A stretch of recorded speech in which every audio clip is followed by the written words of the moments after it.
waddin. Wassalatu wassalamu ala asyrafil anbiya'i wal mursalin Sayyidina wa nabiyina Muhammadin wa ala alihi wa sahbihi ajma'in. Amma ba'du.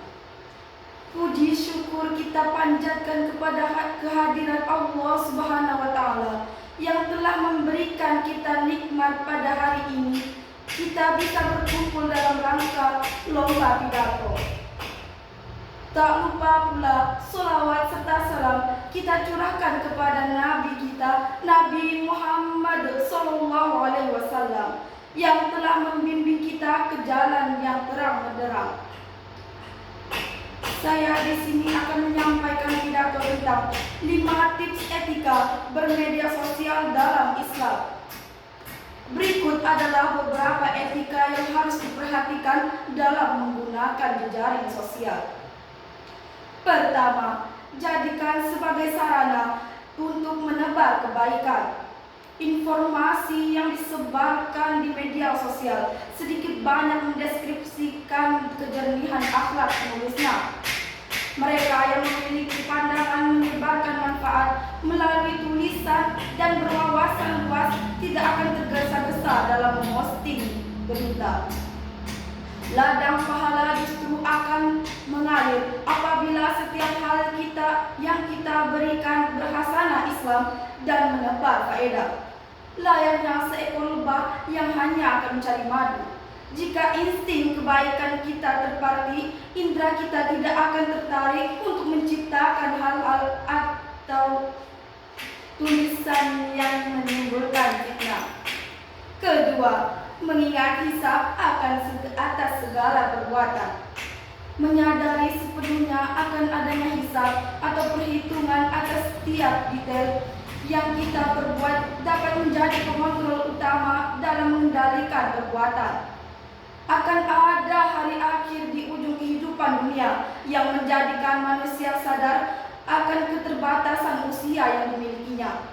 Timbangan baik dan buruknya menjadi titik penentu keberadaan manusia di akhirat, surga atau neraka. Kesadaran akan hisab ini pun semestinya kita pegang dapat saat menggunakan media sosial, karena apapun yang kita lakukan dengan media sosial juga akan menjadi catatan amal yang dipertanggungjawabkan kelak.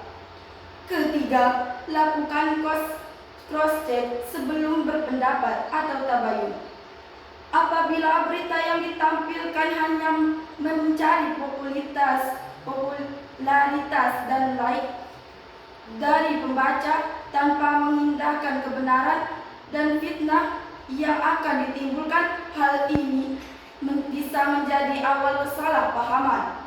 Fenomena jemari berbicara, yaitu kebiasaan untuk asal share tanpa mencari kebenaran beritanya, kerap kali terjadi. Berita hoaks tersebar karena andil kedua ibu jari kita. Untuk itulah, mari kebenaran berita menjadi hal wajib sebelum menyebarkannya. Di Al-Quran dikatakan, "Dan katakanlah kepada hamba-hambaku, hendaklah mereka mengucapkan perkataan yang paling baik atau benar. Sesungguhnya setan itu menimbulkan perselisihan di antara mereka, dan sesungguhnya setan yang adalah musuh yang nyata bagi manusia." Quran Surah Al-Isra ayat 53. Keempat, CCTV di kedua bahu. Merasa selalu diawasi oleh malaikat utusan Allah di bahu kanan dan kiri semestinya menjadikan tubuh dan akal pikiran selalu melakukan tindakan. Pengawasan 24 jam semasa detak jantung masih berdebar bukanlah cukup untuk menjadi pengendali di setiap perbuatan. Begitu pula dengan aktivitas di jejaring sosial. Like, komen, atau share, kita akan disaksikan dan kelak akan dimintai pertanggungjawaban. Kelima, ruang keikhlasan tanpa mengumbar ria. Misi atau niat hanya terjadi satu arah, yaitu kejujuran hati kepada Sang Pemilik kehidupan. Kita tidak bisa melihat, apalagi memberi penilaian terhadap niat seseorang. Tetapkan misi untuk memanen kelimpahan pahalanya tanpa berharap pujian yang melambungkan popularitas. Hal ini akan menjadi hal yang mendasari kita untuk terus melakukan segala hal yang positif.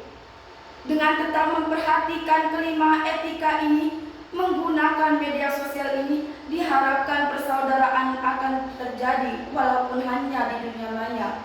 Tali silaturahmi tetap terjalin dan manfaat perkembangan teknologi sebagai sarana mengkaji ilmu pun dapat terwujud. Mari jaga etika sebagai predikat muslim terpuji dalam bermedia sosial. Mungkin hanya itu yang bisa saya sampaikan. Saya akhiri. Wabillahi taufiq wal hidayah. Wassalamualaikum